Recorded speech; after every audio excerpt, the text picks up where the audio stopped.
I learned to read before I learned to speak Mandarin. My mother taught me English first, then math, then the periodic table she kept taped to our refrigerator in the Tenderloin apartment we shared with 2 other families. She was a nurse at San Francisco General, working doubles to pay for the tutoring she couldn't afford and the books she bought used from library sales. She wanted me to have what she didn't, a future that wasn't defined by the body she was born into. She died when I was 12. Ovarian cancer, stage 4, diagnosed too late because she was too busy working to feel the pain until it was everywhere. I held her hand in the hospital room that smelled like bleach and regret, and her last words to me were not "I love you." She'd said that every day of my life, but don't let them tell you who you are. I didn't understand then. I thought she meant my aunt, the one who took me in and counted every grain of rice I ate. I thought she meant the teachers who called me exotic and the boys who pulled my hair and called it flirting. I thought she meant the world, which had never been kind to girls like us.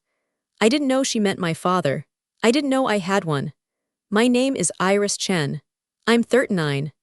I have a PhD in biochemistry from MIT, a patent on a gene editing technique that could revolutionize personalized medicine, and a body that contains approximately 37 trillion cells, each one of which was designed by a man I never met. I found out about Robert Vance when I was 32. A letter arrived at my lab, not my apartment, my lab, which should have been my first warning, from a law firm in Delaware. The kind of firm that handles estates the way other firms handle parking tickets. Efficiently, impersonally, with the confidence that comes from managing more money than most countries. Dear Dr. Chen, it began, which was wrong already. My name was Chen, yes, but my mother's name, not his. We regret to inform you of the passing of Dr. Robert Vance, your biological father. I read the word father 3 times, then I read the rest. Robert Vance had been a pioneer in human genetic engineering. In the 1980s, while other scientists were still debating the ethics of in vitro fertilization, he was already editing embryos. Not for disease prevention, that came later, the acceptable face of the technology. Vance was interested in enhancement, in designing better humans, in patenting life. My mother had been one of his patients. She'd gone to Vance's clinic in Palo Alto seeking help with fertility. She'd been trying for years, alone, her husband long gone. Her biological clock audible. Vance inseminated her with donated sperm that wasn't donated at all. It was his, modified, enhanced, a sequence he'd been developing for a decade, designed to produce what his notes called superior cognitive phenotype. I was the result. Patent number 4,783,736. Genetic sequence for enhanced neural development and cognitive function. Filed 1985. Granted 1988. In the patent, I'm not a person. I'm a product derived from novel recombinant DNA methodology. I'm an invention. I'm property. The letter informed me that Vance had died of pancreatic cancer 3 months prior.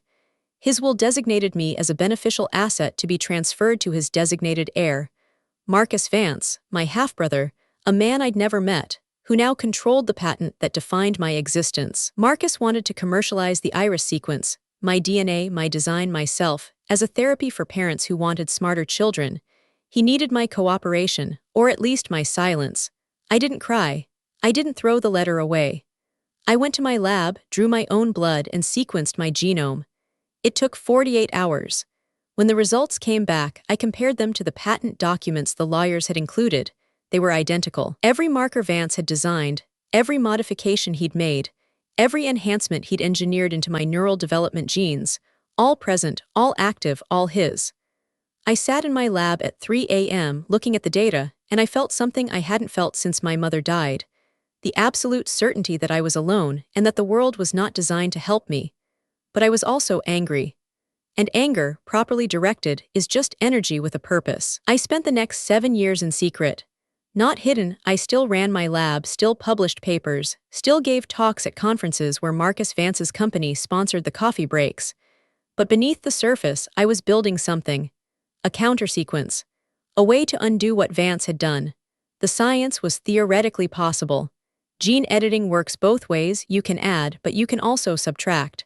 The problem was specificity. Vance's modifications were integrated into my genome so deeply that removing them risked damaging the surrounding DNA, the natural sequence that was actually mine, the part that came from my mother. I worked on models first, computer simulations, then cell cultures, then mice. I spent 3 years just mapping the exact boundaries of Vance's insertions, learning where his design ended and my inheritance began. I published some of this work under different titles, different contexts, novel approaches to targeted gene excision, minimizing off-target effects in crisp R-based editing. The scientific community praised my innovation. They didn't know I was building a bomb. By year 5, I was ready for human trials. The only human available was me. The first injection made me sick for a week. Fever, nausea, muscle pain, my immune system reacting to the proteins I'd introduced, treating them as invaders because technically they were. The second injection caused temporary memory loss. I forgot my lab combination, my apartment key code, the name of the barista who made my coffee every morning. For 3 weeks I lived in a fog, writing everything down, terrified that I'd forget my mother's face. I didn't, but I almost forgot my own. The third injection worked partially. Blood tests showed some reduction in Vance's markers, but not enough. The fourth caused an autoimmune response that put me in the hospital for 4 days. My doctor, a woman named Okonkwo who'd known me since grad school, looked at my chart and said, "Iris, whatever you're doing, it's killing you." "I'm fixing something," I said. "You're destroying your immune system. I'm taking back what's mine." She didn't report me. She should have. Legally, I was conducting unlicensed human experimentation on myself. But she understood, in the way that women who have had their bodies legislated often understand, that some laws protect property, not people. She monitored me instead, adjusted my protocols, kept me alive. By year 7 I had it, the counter sequence. A precise, targeted method to excise Vance's modifications without damaging my native DNA. It was dangerous.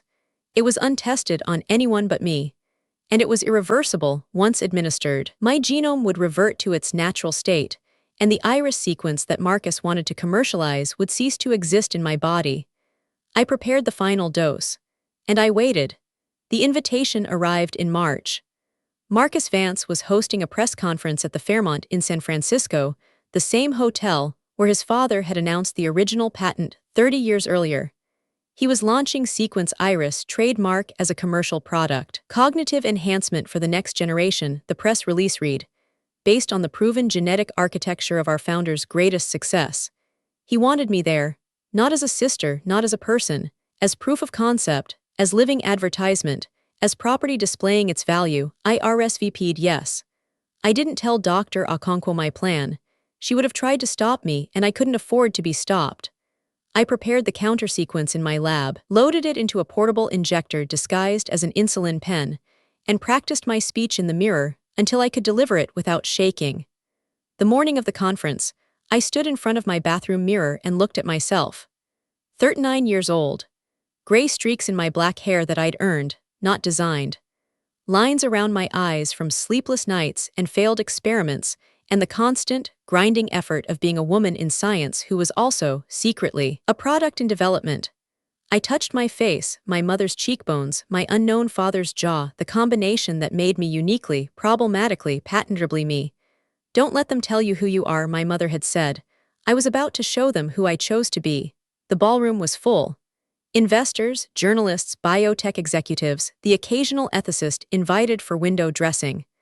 Marcus Vance stood on stage, handsome in the way that money makes people handsome, good tailoring, good dentistry, the confidence of someone who's never been told no. He saw me in the front row and smiled. The smile of a man who thinks he owns something. "Ladies and gentlemen," he began, 30 years ago, my father stood on this stage and announced a breakthrough that would change human potential forever. Today, I'm honored to continue that legacy, and I'm especially honored to introduce the living proof of his vision, my sister, Dr. Iris Chen. Polite applause. I stood, walked to the stage, took the microphone from Marcus's hand. He let me, confused, still smiling, and faced the room. "Thank you, Marcus," I said. My voice was steady. I'd practiced.